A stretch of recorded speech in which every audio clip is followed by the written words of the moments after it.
Salut les copains, j'espère que vous allez bien. Aujourd'hui, on va parler de ma liste de souhaits 2021.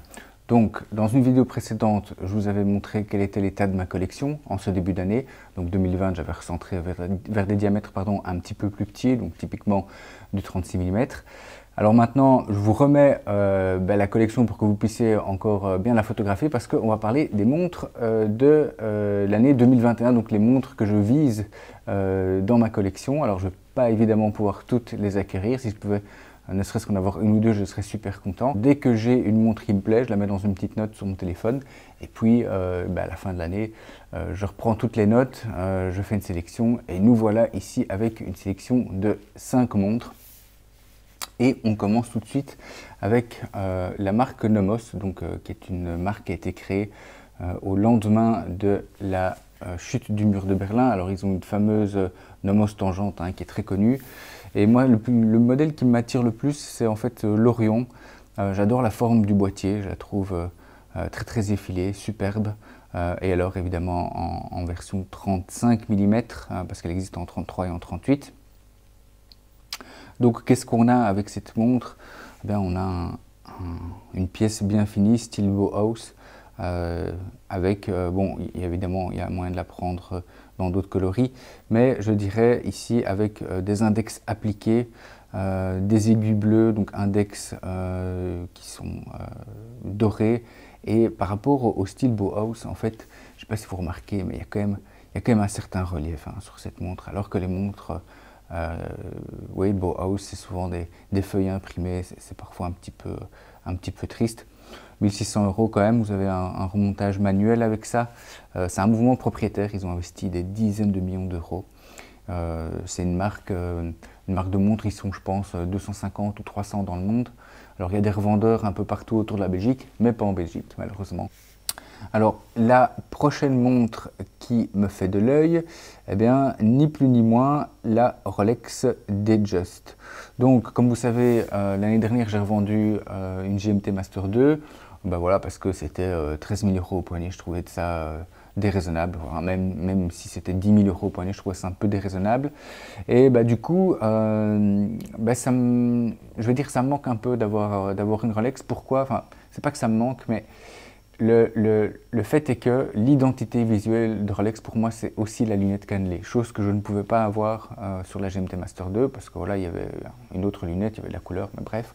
Mais donc c'est le fait d'avoir vendu la GMT Master 2, c'est une opportunité pour moi d'acheter une autre Rolex et surtout une autre Rolex que j'aurais pas pu avoir si jamais j'avais pas vendu la GMT, pardon. Et donc c'est ici la Datejust. Donc la Datejust c'est un modèle qui est sorti dans les années 40 et qui existe en plusieurs diamètres. Donc moi évidemment c'est la version 36 mm. Bon, c'est une montre assez classique, la première à avoir eu une complication date dans les années 40, boîtier Oyster. Je la prendrai avec un bracelet jubilé évidemment, donc le bracelet qui est sorti pour les 50 ans de la marque. Je le trouve superbe, voilà, il est super confortable. Lunettes cannelées évidemment, ça c'est pour moi l'identité visuelle de Rolex, superbes effets de lumière, un peu tape à l'œil quand même, mais bon, pourquoi pas réveiller le bling bling qui sommeille en moi, je ne sais pas. Alors, quoi d'autre? Donc les index, ça doit être d'office des index bâtons. Hors de question d'avoir des chiffres arabes, des chiffres romains. C'est une montre de sport.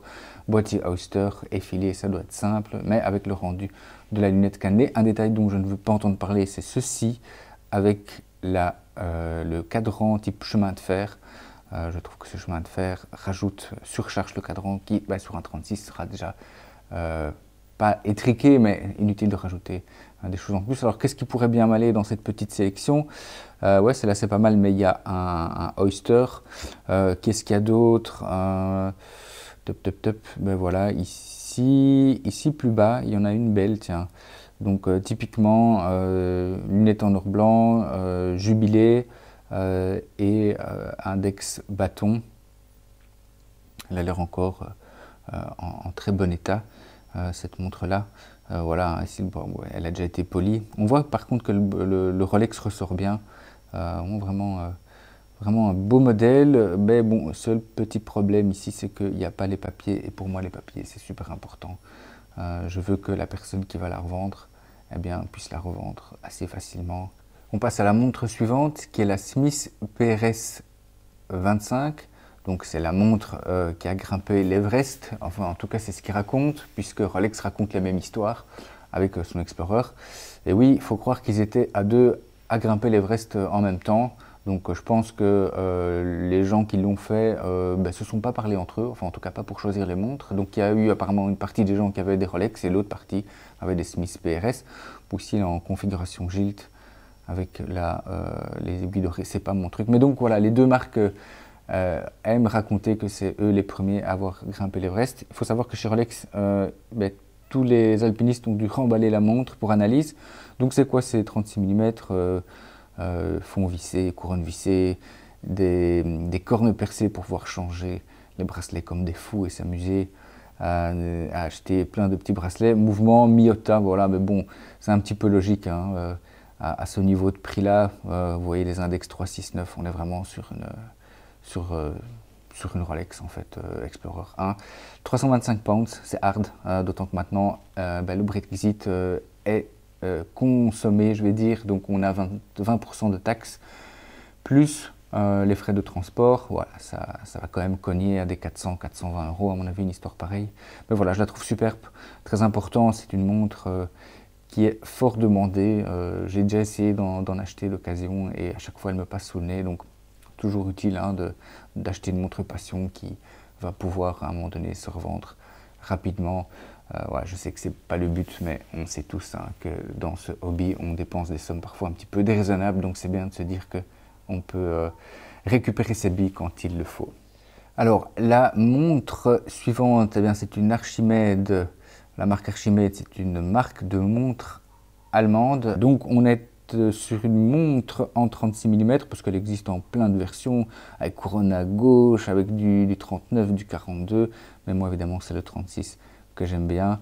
Bracelet rivet, bracelet cuir, surtout pas prendre un bracelet en bracelet métal, c'est inutile, hein. C'est pas l'ADN d'une montre pilote, j'ai l'impression. Regardez ici, ce que j'adore, c'est le automatique, avec un K, très lisible, hein, un couronne siglée. Donc on est sur un mouvement qui n'est pas décoré, hein, c'est normal. Pour ce prix-là, évidemment, on est quoi? On est à 700-800 €. C'est pas la top décoration, très lisible, et du beau Luminova. Voilà, c'est une marque, c'est un peu comme la Sony PSP quand elle est sortie. C'est-à-dire qu'à chaque fois je passais devant, je voulais l'acheter. À chaque fois je résistais, je me disais, purée Arnaud, t'es fort, franchement, t'as résisté. Mais voilà, un jour elle lui a y passé.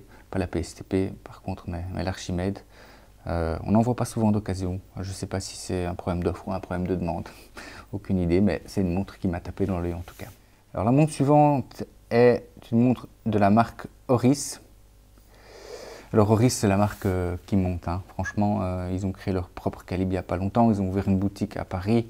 Et la complication la plus connue, j'ai l'impression, chez Oris, c'est la pointer date, donc l'affichage de la date, non pas par un disque date, mais par une aiguille, donc ce qui améliore la symétrie du cadran.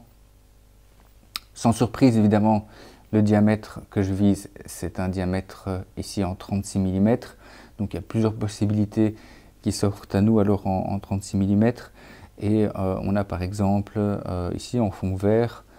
J'ai pas encore de montre en fond vert, donc là c'est très curieux, hein, parce que donc on a une lunette cannelée, chose que j'adore, mais on a par contre des aiguilles cathédrales, chose que je n'aime pas, un index chemin de fer, chose que je n'aime pas, il n'y a pas d'index appliqué, chose que je n'aime pas, et pourtant la mayonnaise prend. C'est une montre qui me plaît beaucoup, je ne sais pas pourquoi, je ne sais pas l'expliquer, et la magie est là.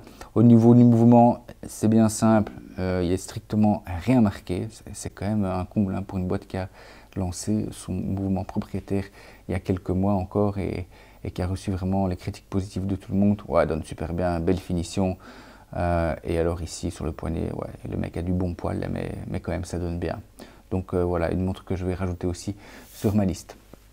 Voilà, moi je ne sais pas ce que vous verrez vous autres comme renfort dans la collection. En tout cas, ce qui est certain, c'est que ma prochaine vidéo, eh bien, je prendrai les vidéos, ou plutôt les montres que vous m'avez suggérées en commentaire, les montres que vous m'avez suggérées par le passé dans les commentaires de la vidéo des vidéos précédentes et je ferai une vidéo avec ça parce que franchement jusqu'à présent vous m'avez envoyé du lourd, et quand je dis du lourd ça veut dire pas des montres super chères ou quoi que ce soit, non, c'est vraiment des montres qui correspondent à un petit peu, je veux dire, la ligne éditoriale de la chaîne en matière de choix de montres. Voilà, c'est ici que je vous laisse, j'espère que cette vidéo vous a plu.